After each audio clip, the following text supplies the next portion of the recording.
Welcome to Podcetera.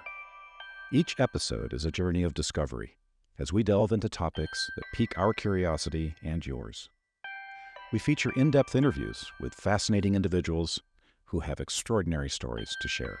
I'm Renee Lego. And I'm Joelle Ludovich. And this is Podcetera.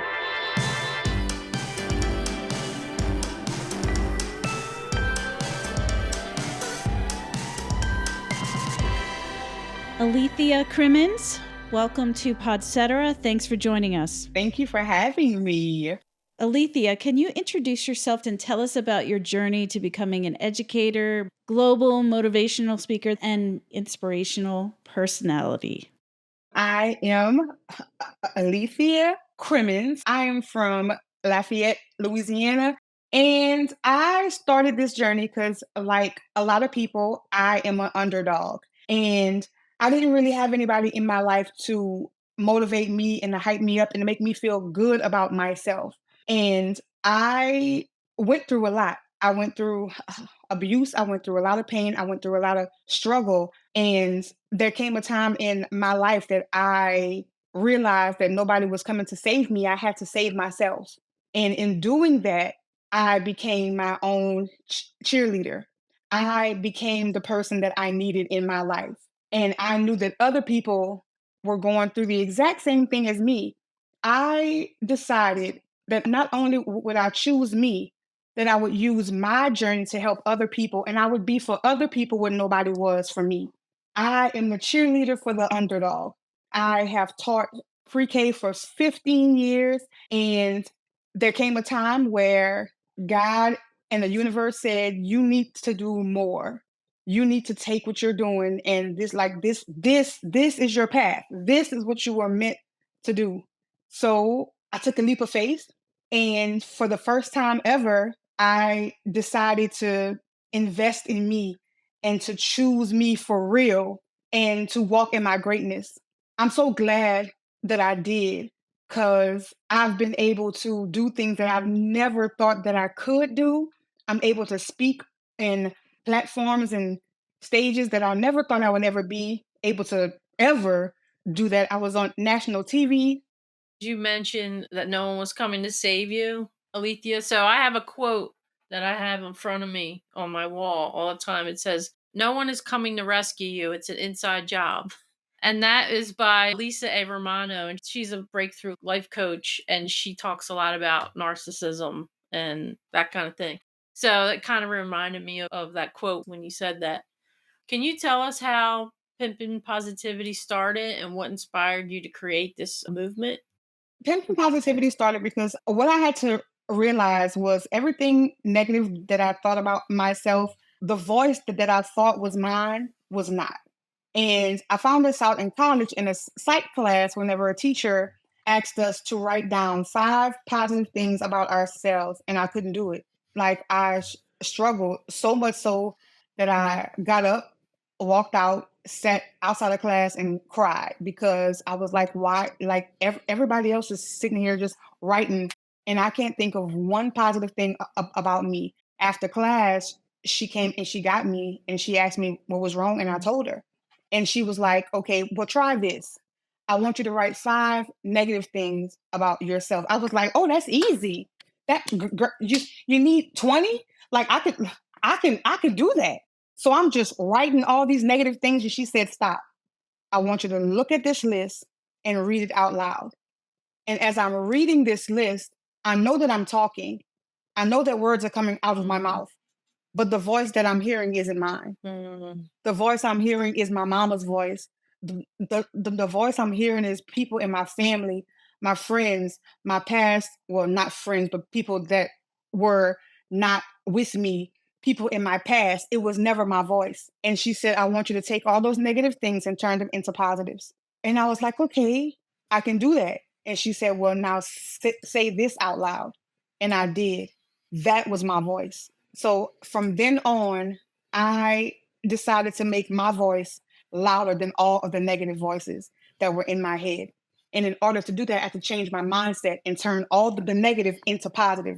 That's where Pimpin Positivity came from, because pimping is a negative term. Yeah. But I wanted to use it like I want to pimp happiness. I want to pimp joy. I want to pimp love. I want to pimp positivity. And Pimpin Positivity on my podcast, it is a declaration to myself that I can do this. This is me showing up for me. And this also gives other people a platform to tell their story and to just be themselves and tell their story the way that they want to. Because a lot of people have a story to tell. A lot of people have a message, but they don't have an outlet to get it out. So I give people the outlet. So that's where Pimpin Positivity came from. It's a great name, I have to say. I mean, it does resonate. It works. You know exactly what it's about when you. Mhm. Yeah, right. And that's what I wanted. Like I wanted people to know that when you hear this name, you automatically know it's gonna be something that's gonna make you Mhm. happy. And at the end of the day, that's all I want. Like I want you when you finish listening to the podcast, that you feel better than when you started, that you got something from it. Why does the world need this positivity movement, do you think? Because the world feeds off of negativity as is. Like if you can even see on social media where negativity kind of gets more, not kind of, but it does get more views, it gets more praise than positivity. And people are tired. Like they're tired of seeing negativity. They're tired of feeling bad about themselves. They're tired of people telling them to feel bad about themselves.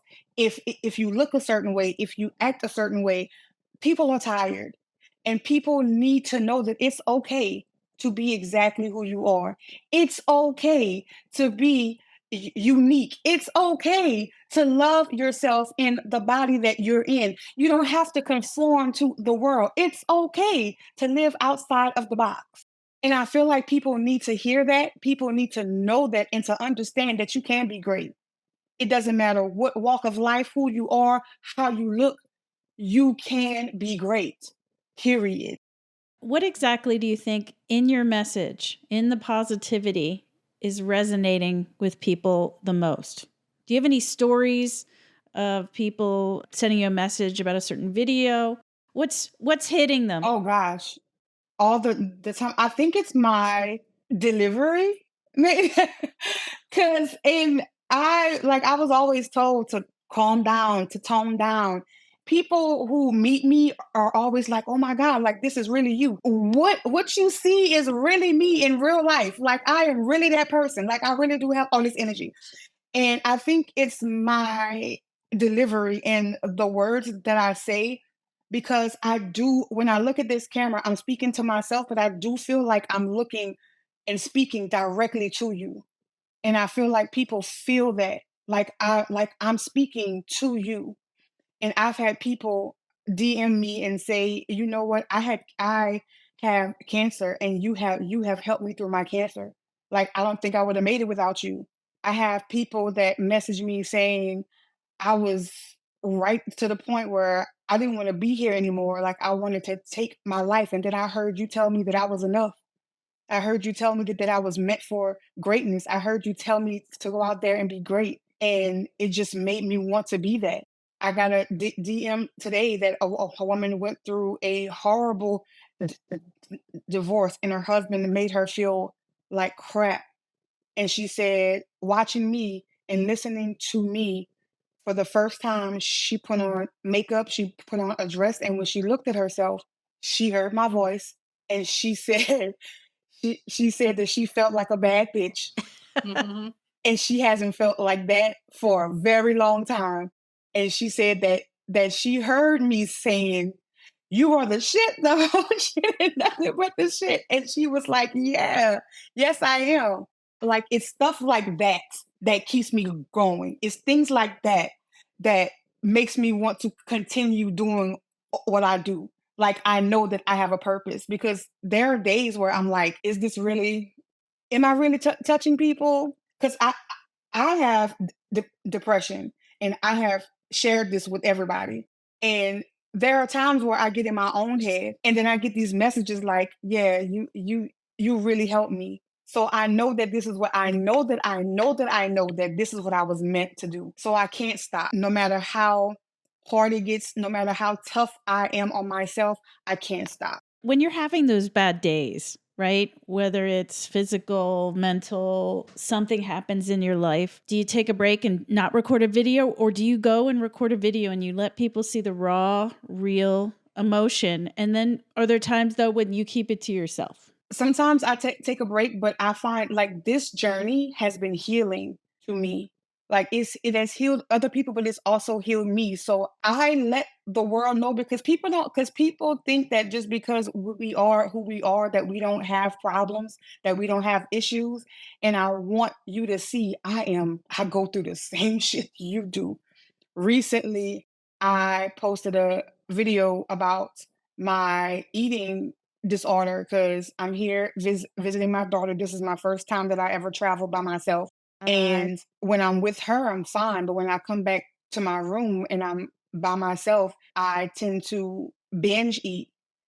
And I'm I made a video about it. Like I was like, okay, I need y'all to tell me what I need to do, because I don't want to binge eat, and I'm trying not to eat up everything in this room. Like I'm talking it out. I'm working through it right now. But I wanted people to see like this, like I really have these issues. The amount of DMs I got from people that were like, me too. Like me, and they were like, "Oh my God, I'm so happy that you spoke about this, because me too. Like I'm so happy that you said something. Let me help you." It's like just me being vulnerable in that moment and letting people see me for real help so many other people.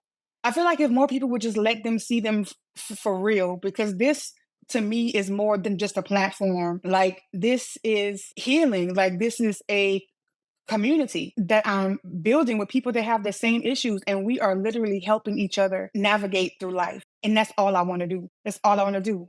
And I love it. So yeah. That's for sure, because we spoke a little bit before Renee came on, and I found you just by on Instagram. I guess like everyone else, kind of just stumbled on your videos, and like I said, you helped me through. It was pandemic time, so it was like I was going through issues at work. So your messages would inspire me to keep going. Thank you for that. I mean, it's working. You are so Just welcome. Sometimes we have to know our strengths. When I started dating my husband, I had to tell him, like, look, I have chronic illnesses. I have lupus. I have Sjogren's. I get sick a lot and I'm really, really clumsy. And he was like, oh, that's okay. And he goes, yeah, your warning was for real. And especially Like so sometimes I have to give disclaimers. I'm like, hey, before we go anywhere, I just let you know that I do random things. Like I'm just a random person. Like I might randomly just break out in song. Like you never know. But then you're my kind of person, because that's what I do at grocery stores. My husband, he's used to it now. what made you decide to? Because you sort of do this like in your car, right? You're sort of in this space. Like, Mhm. what was the first time that you decided that you're gonna send your messages to Instagram? It was during COVID, and like I said, I taught, and there was a time that we weren't teaching because of COVID, so I was just home. And one of my friends had told me about TikTok, and I was like, "Oh, what's that?" So I was like, "Oh, this is like little videos or whatever." And I was like, "Oh, well, that's cute." And I kind of got on the train and started doing things that everybody else was doing, and I am a self talker. Like I talk to myself very often. We have the best conversations. Me and I.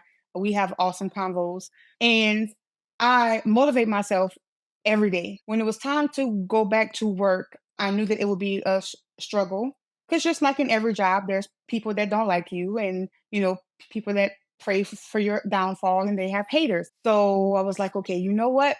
I need to face this. And I put my mirror down, and I was doing something, and I opened my phone and it was on selfie mode. And I said, You know what?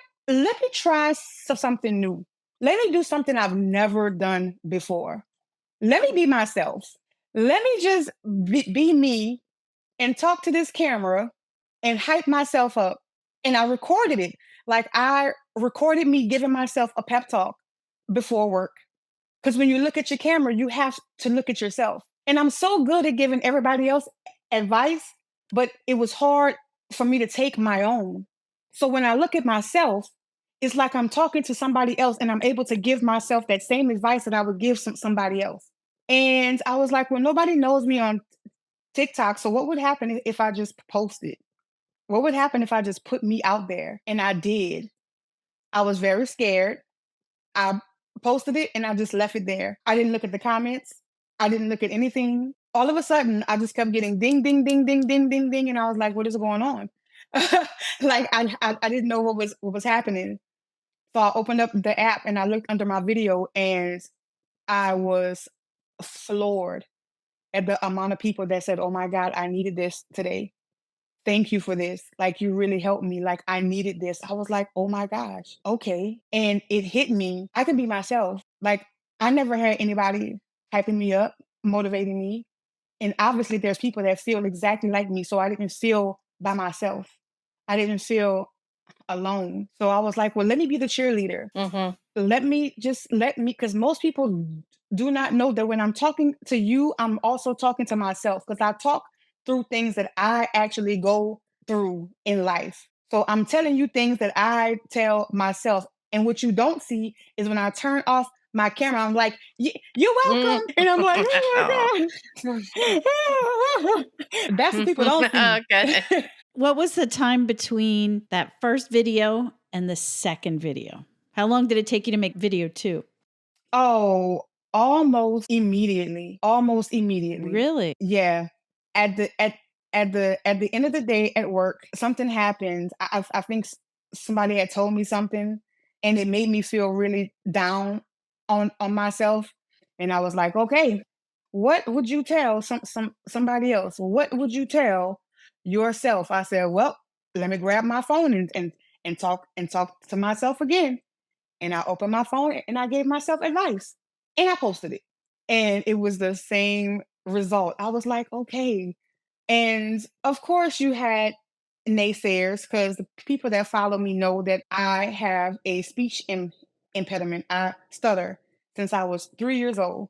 So, me doing what I'm doing, speaking, was something I was told that I could not do, was something I was told that I shouldn't do. I was never, people didn't want me to read out loud. Like they didn't want me to speak at, you know, events. And that took a toll on me mentally. So because of that, I felt like I couldn't speak. I felt like my voice was just taken away. So me doing what I'm doing has given me a voice and I love it. I love it. It's great. What role does self-care play in maintaining a positive and productive life? I know you're a big advocate for self-care. Yes, because I never knew how important it was. I never realized how important taking care of yourself was because we are programmed, we are raised to take care of everybody else and to put ourselves on the back burner, especially women. Women are programmed, do for other people, you in the back, make sure everybody else is good. So we actually been taught to be people pleasers. And we've been taught not to take care of ourselves and put ourselves first. We've been taught that it's a bad thing. And I grew up thinking that I couldn't put myself first, like I had to take care of everybody else. But I realized I was lacking. I'm still missing something. What is going on? Like why? I thought I'd be happy because I took care of everybody else. I thought I'd be good. So why do I still feel like something is missing until I got on my first plane and the flight attendant was giving the like demo and I find a message in anything. And she was like, well, if the plane goes down, these masks are going to fall. Make sure that you put your mask on first before you put it on somebody else. I was like, wait, well, what if it's my child? Like, would I not want to put it on my child first and then me? And that's when it was like, I can't do anything for anybody else if I don't take care of myself. I was like, oh my God. Oh. I was like, I can't do anything for anybody if I can't take care of myself. So, baby, what are you going to do? How are you going to take care of Mhm. you? Because you need to start. And then it just started becoming fun. It just started becoming, I have this self-care jar that I put little pieces of paper in of things that I want to do for myself. And every weekend I take one out. I don't know what it is, but I take it out and I do whatever is on that piece of paper because I'm doing it for me, and I don't feel bad about it. I think everybody should have a self care jar.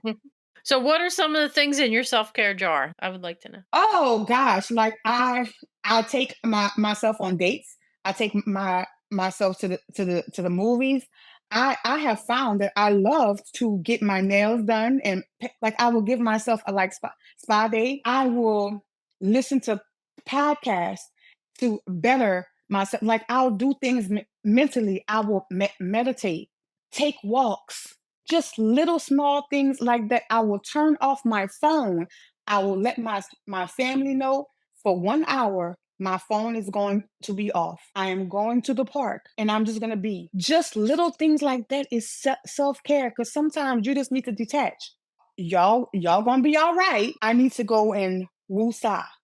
I'm letting y'all know that my phone is going to be off. And that is in my self-care jar because sometimes we're so hooked to, okay, well, what if they need me? What if somebody calls me? What if somebody emails me? I'm turning off my phone and I'm spending time with myself. Because a lot of times we don't know ourselves. Through my coaching, like I would ask my clients, what makes you happy? 98% of people say, I don't know. Because we don't spend enough time with ourselves. I believe that. We're guilted into believing that that is selfish. It is. But self-care is not selfish. Because if we don't take care of ourselves, then who will? That's why it's called self-care. And that was another thing that really got me because when I realized that I had to save myself, that it actually is an inside job, it made me really think deep about all of this. I'm like, wait. I've been giving people power over me for so long, but I had the power the whole time. That's why it's called self esteem, self care, self healing, self love. Nobody can give it to you. You have to do it from the inside. And I was like, oh my gosh, I've been doing this all wrong because I thought that if other people love me, then I would love myself. It doesn't work like that. I have to love me first. So my self-love journey was very hard. It took me 44 years to love myself as is. 44 years. I'm still not there. No, I'm still not there. No. Listen, I have not graduated yet. I'm still in school, and people ask me how I learned how to love me. I had to learn how to love the things about me that the world said that I shouldn't, and I've learned to embrace them. And it's better if you give them names. I know that sounds silly, but if you meet somebody and you don't know them, but if you learn their name, you learn things about them. It's like, okay, well, I know you. I care for you. I have a love for you. So I do this same thing with parts of my body that I don't like, that I need to learn how to love. I give them names. For example, Felicia is my fupa because most people want their fupa gone. So Felicia came from by Felicia because I've been trying to get rid of Felicia, but Felicia is still here, and she is my fupa. And every now and then, like today, I let Felicia out because Felicia I have on a crop top because Felicia want to be seen today, and I have to let her be seen and let her know that that's okay for her to be seen. And when I give her a name, it's like we have a relationship, and I don't feel bad about having her. I love it. I Mhm. love it. So I need to go into a therapy session with my thighs My love handles. Yes, My listen. butt. Right, my muffin top. We call it muffin Listen. top, right? Give her a name. Call her Mandy Muffin Top. Mandy. Be like Mandy girl. It is me and you. It is me and you, Mandy. Like what you want to wear to today? And I challenge myself to do things that gets myself out of my comfort zone. Like I just started wearing shorts this year. For women, there's a lot of destructive hatred of self that's put on us. Oh my God, yes. I remember, my mom saying, should you be eating that? Oh, yeah. And this is back in the 70s, yeah. right? Yeah. So it wasn't even the 80s. And I wasn't even 10 years old. And then being very, very self-aware of my weight Yes. when I was in high school. Me too. And middle school. Me too. And feeling really embarrassed. And I think it was months where all I was eating was 1 packet of oatmeal and a can of green beans. Wow. Yes. And I lost so much weight that the school was like, are you okay? I've been there. I was like, no, I'm just trying to get rid of this weight, and thinking that was a healthy way to do it. And I bet when you look back and you see your pictures, I say, damn, I look good. it's like, right. It was like, I wasn't even big. Like, what were they talking about? Oh yeah. My mom would always tell me, you'd be so much prettier if you lost some weight. So in my mind, I was like, well, that means that I'm not pretty because I'm not skinny. So I need to do something about it. Because if I'd be prettier if I lost weight, then I need to lose some weight. But it's crazy because my family, and I'm sure it is with other families too, when it comes to relationship with food, my grandmother was the cook of our family, and she'd make us these big plates of food. And she would literally tell us, like, you cannot get up from the table until everything was gone in your plate. And if we didn't eat it, then sometimes we get in trouble. So we were taught to literally sit and eat everything on our plate, regardless if we were full or not. So that's the mentality that carried over. So now when I go out to eat, my mind says I have to eat everything on my plate because that's what I was taught. So now I have to unlearn that, and it made my relationship with food really bad. Yeah. Because I didn't know what to believe. Like, should I eat everything on my plate? Is it not? And my mama's favorite line is, there are children in like Africa that are starving, and you're gonna waste food. So in my mind, it was like, oh my God, I can't waste food because there are people starving. So yeah, like, thanks, Mom, because Yeah. Some really the messaging we got as kids. I mean, I had the same kind of thing, It's a cycle. And I'm still hearing it in my mid 50s. And my nieces are hearing it now too, about the weight. Similar situation that you're talking about. But what I've learned is that your voice has to be louder than the voice that you hear. Right. So what are you telling yourself? It's difficult to try to switch that off. It's difficult. It is, because a lot of the things that we go through is things that we tell ourselves. And we have a lot of negative self-talk that we don't even realize that we do every single day. Like, I'm pretty sure that before you tell yourself that you can do something, you will tell yourself 10 million reasons why you can't do it. It's what we do. But we have to speak positively into ourselves. It took me a year to convince Joelle to do this podcast. Seriously? Yes. Oh my gosh, Yeah. why? A lot of reasons. What were you telling yourself? What Oh my what were you telling goodness. yourself? Am I going to have enough time to commit to this? I don't want to let Renee down.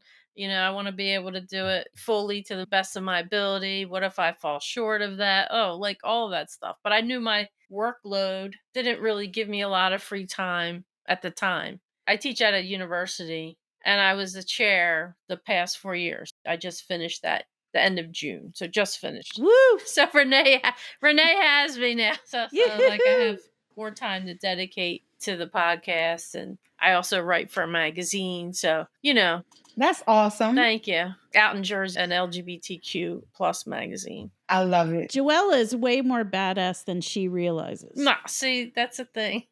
Well, Renee and I compliment each other very well, so I have to say. We go way back. But all those things. I can tell that you don't give yourself a lot of positive self-talk, and you should. Oh, thank you. I'm learning. Thank you. And I joined the gym. I'm on the road to. I see it already, Joelle. You see it already? Yeah. I'm on the road to. Actually, I see the fact that you are no longer the chair Oh, yeah. on your face. Oh, That's what I see. wow. A layer of stress has been Yeah, removed. it's true. You know what? I quit telling people to become their best versions of themselves, and now I tell people to strive to be your favorite version of yourself. Because if something is your favorite, because I have this pair of jeans that I've been having forever and I will not get rid of them. These jeans have holes in them.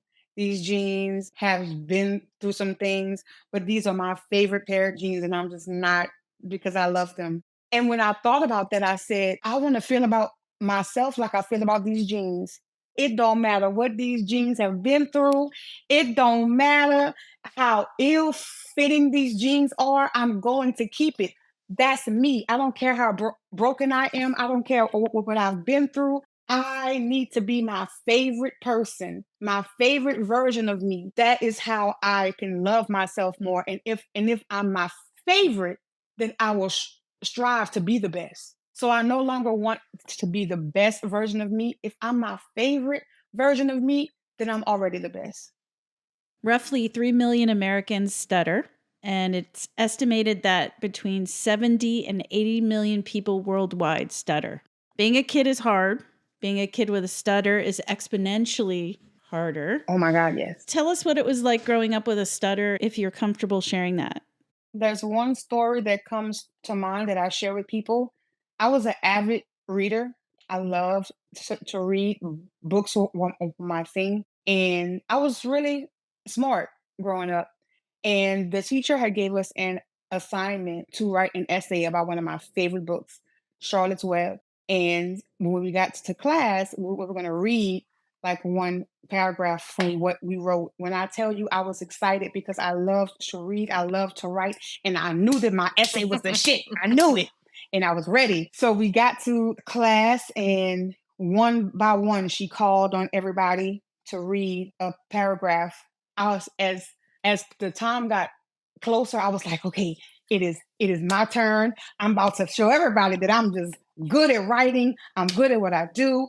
She got to the person before me. I swear I was about to pee in my pants. I was so excited. When she finished, I hopped up ready. And she was like, oh, Alethea, how about we just discuss yours after class? And her intentions were good. I knew why she did it, because she felt that she didn't want me to be humiliated and teased if I read out loud and I stuttered. But what she didn't realize was that she made it even worse, because I looked around and I saw people laughing because they knew exactly why she said what she said. And that was a moment for me where I felt like, you just took my voice. 3 years later, in the sixth grade, there was an essay contest. Out of all of the schools in the district, my essay won. I was very proud of myself. I was going to get an award. The principal said, and I was so excited until he said, you will have to read your essay in front of the entire school. Me going back to that third grade incident that never left me, told the principal, you know what? I can't. And he said, well, this is part of the whole thing. Like, you have to read it. Like, this is part of it. Like, nobody's going to read it for you. I said, well, if that's the thing, then I mean, you can give my award to the next person, because I can't. You can give my award to the runner up, because I can't. Because the teacher in the third grade who passed over me made me feel like I could not read out loud. 3 years later, it was still in my mind that I couldn't do it. And so I passed up my award. Wow. And no Yeah. accommodation, and gave the award away to the next person. Yeah, like, because I I was like, if if this is the like stipulation, then you can give it to somebody else. So I Did your do. experiences, did they influence your choice of career to go into education? It did because I always have a love for helping children, and because I was teased, because I was bullied, like I wanted to be the light in a child's life. Like I wanted to let them know it's okay for you to just be yourself. It is okay. Oh, I do. And that's what I taught all of my children every time, that you just need to be you, whoever that is. Just be yourself and it's okay. Like I remember I had one little girl, it was a black girl, and her mom came to me because she said that she was getting bullied about her natural hair. And she had the prettiest hair, and she had a little fro. So the next day I looked and looked and looked, and I ordered some books, and it was all kind of books about black girls with natural hair and how beautiful they were. And I read this book in front of the class, and the smile on her face was like, "This girl looks like me, and she is beautiful." And I was like, "Yeah." And at the end of the day, I gave her the book, and her mom was like, "Now that's all she wants to do is just wear her hair in two puffs, just like that girl." And she said, "My mom is so beautiful." I said, "Yes, she is."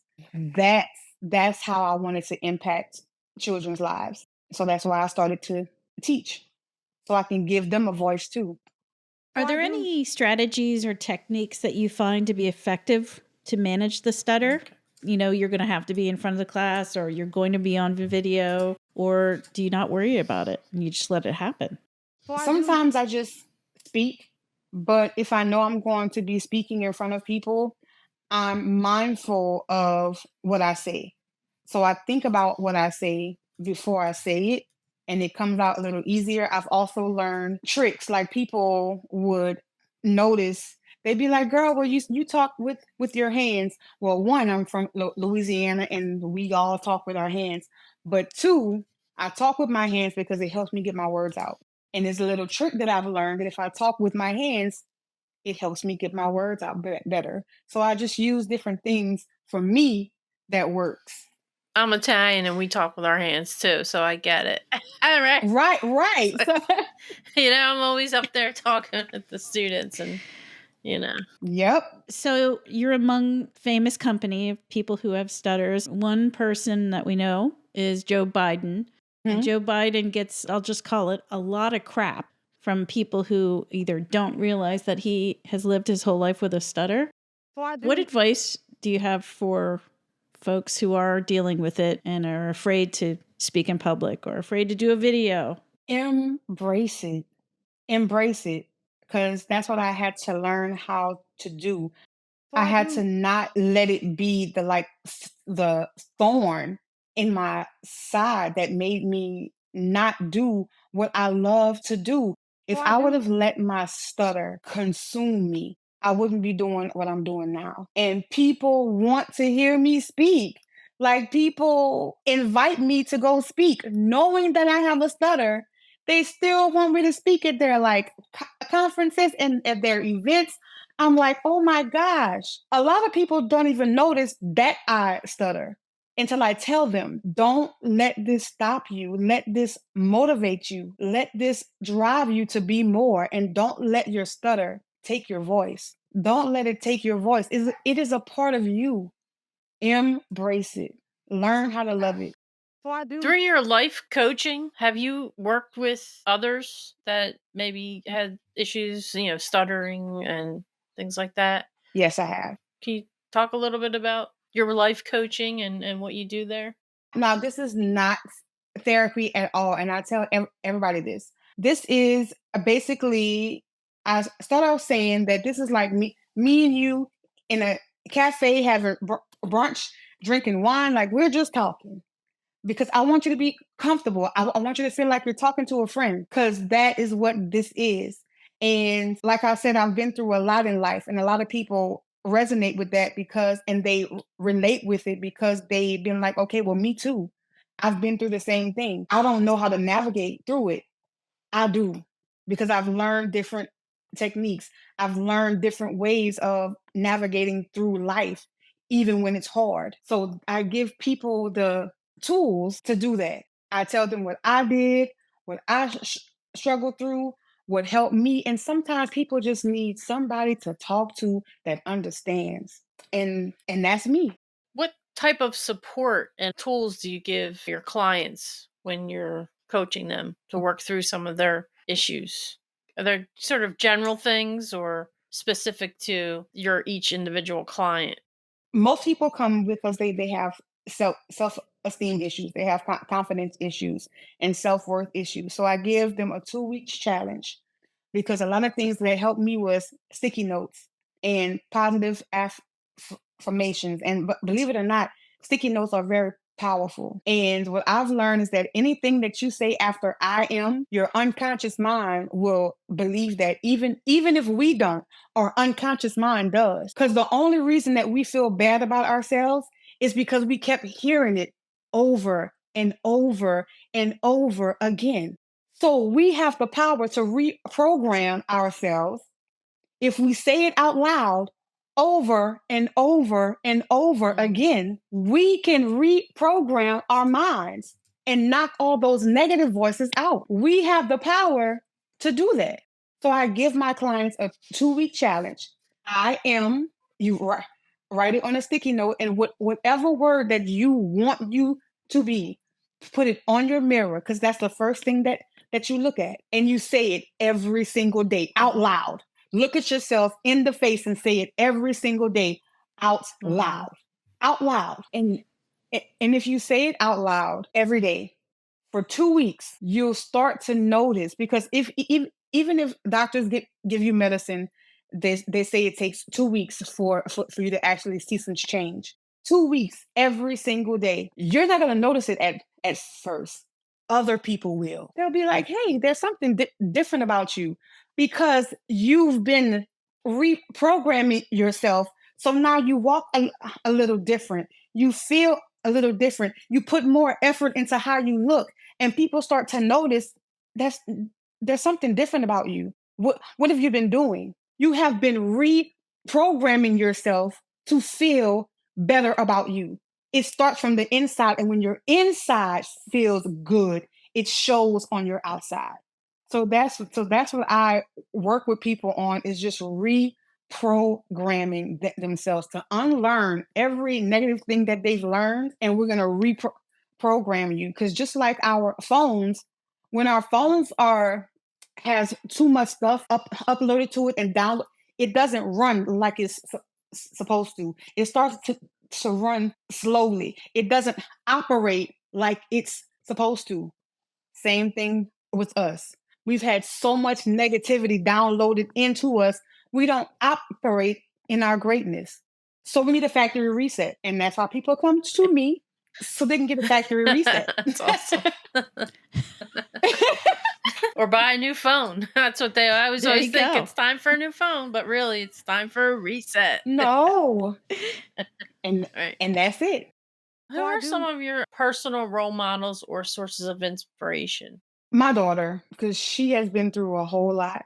And the way that she has picked herself up off the ground, and she has become this woman that I always knew that she could be, but she never thought that she could be. Just seeing her now and how strong she is, I admire her a lot. I admire her. So she's definitely a role model to me, and I remind her of that all the time.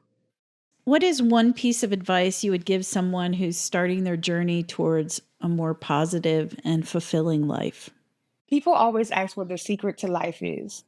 Do what makes you happy. Sometimes doing what makes you happy is going to piss other people off. It's okay. If it makes you happy, it's all that matters. And knowing that you are enough as you are, live your life the way that you want to, unapologetically. You don't need to ask permission. The sun doesn't ask permission to shine. So why should you? And the sun shines all by itself. So you don't need other people to help you shine. You can do it by yourself because the sun was meant to shine, and so are we.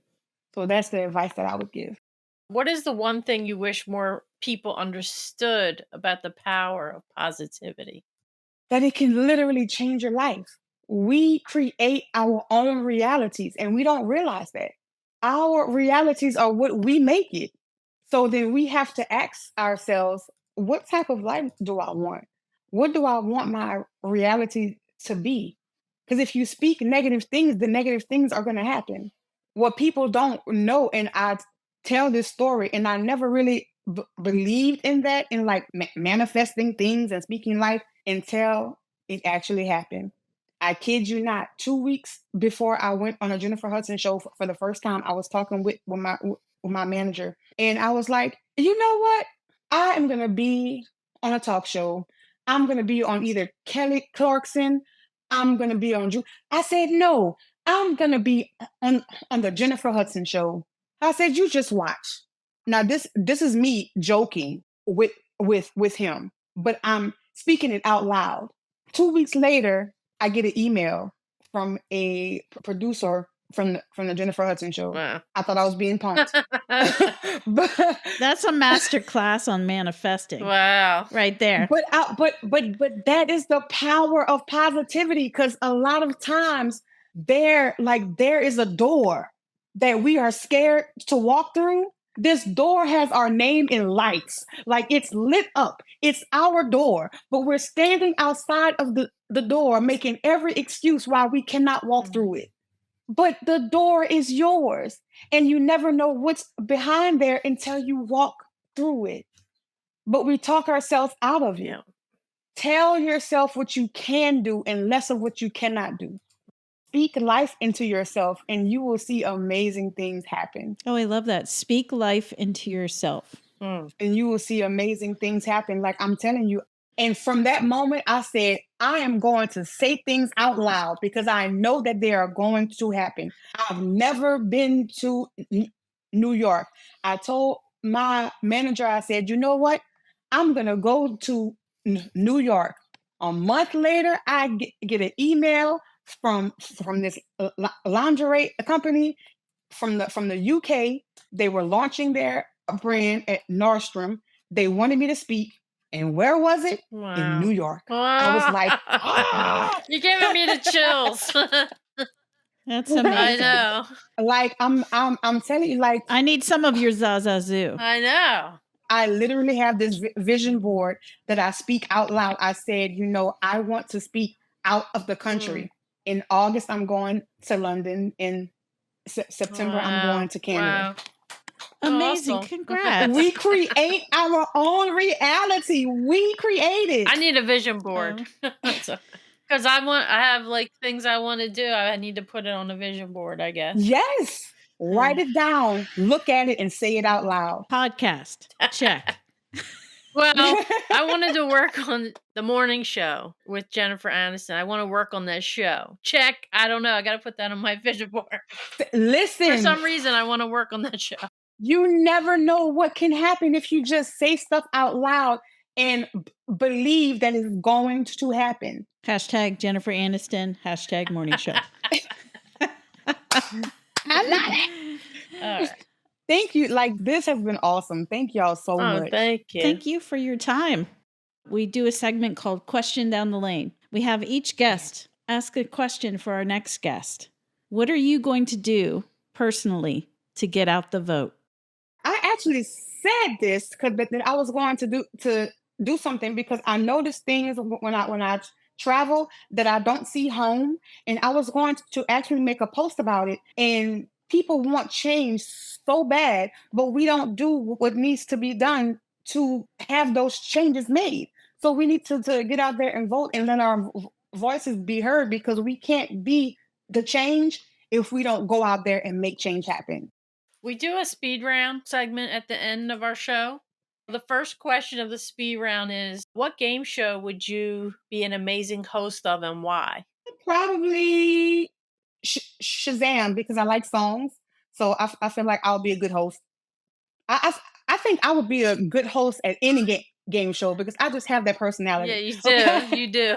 Your energy just comes through and yeah, you totally do. So put that on the vision board. Okay. The other question is, what one story about your childhood best explains the person you are today? The one that I told about my stutter, because that taught me that I do have a voice and I can use my voice. And just because I got passed over that one time, that doesn't mean that I should allow people to have power over me, because that one incident, I let her have power over me and it's stopped me later on. And I'm never going to let that happen Mhm. again. What would you choose as the title of your memoir? Be great in their face. I love that. And our final speed round question is, what one superpower would you give everyone in the world, and how would it change the world? The power of empathy, so that we can feel how people feel and know that I don't know who the hell came up with this sticks and stones can break our bones, but work. That's a lie. So if people can actually realize and feel how other people feel when you use words and how much that hurts them, then they probably wouldn't do it. Yeah, that's for sure. Empathy, I think you're right. Before we let you go, we'd love to know what's in store next. How can people learn more about Pimpin Positivity and all the things that you're doing? Well, they can follow me on Instagram at Miss_HDIC. They can follow me on TikTok at Alethea Crimmins. I also have my website, I am Alethea.com, where you can find all things about me, including my podcast, Pimpin Positivity, which will be coming back around the 23rd. And I will have some phenomenal guests that I didn't even think I would have, but I'm so excited about it. And yeah, I'm going to be speaking. Like I said, I'm going to Ohio next week. I'm going to be speaking in London in August, Canada, and Wisconsin in September. So I'll be all over the place doing my thing, That's incredible. motivating, empowering, and inspiring, and allowing people to be great in their face and have a good day on purpose. Yeah. Oh my gosh. I was gonna say, love it. I like, think- play us out, give us but you did it, so that's awesome. Thank you. That's the most pumped up I've been at the end of an episode I ever. know. Alethea, you are an amazing gem. Keep doing what you're For doing. sure. Thank you so much for joining us for this conversation. It was lovely meeting you. Thank you so much. Thank you so much. Y'all have a good day on purpose. If you enjoyed this episode, please leave a review and share Podcetera. And be sure to follow and like the series wherever you enjoy podcasts. For Podcetera, I'm Renee Lego. And I'm Joelle Ludovich. Thanks for listening. See you next time.